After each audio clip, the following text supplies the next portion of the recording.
Did you know that half of men will eventually lose their Y chromosome in their blood cells? Does that make them female? No. Biology doesn't work in that way. But why does it happen, and what is the significance of it? Blood cells are made in the bone marrow, and in the bone marrow you find the worker bees, or the stem cells, which are just the cells that divide intensely to make the blood cells. And because the blood needs to be renewed very often, these stem cells over our whole life divide really often. And because they divide really often, they need to split their DNA really often. Thereby, they are sensitive to anything that can affect the DNA, which is, for example, radiation. And this means that as we age, these DNA changes accumulate.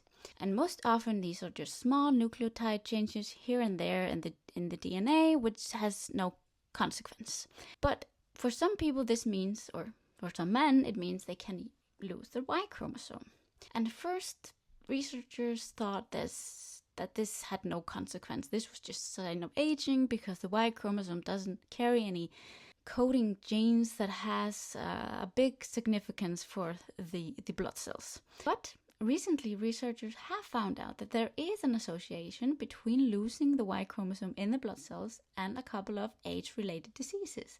And these are diseases like Alzheimer's, diabetes, macular degeneration, which is just a fancy name over a eye disease, hematological disorders, and non-hematological cancers. So, thought it was interesting, and now you know.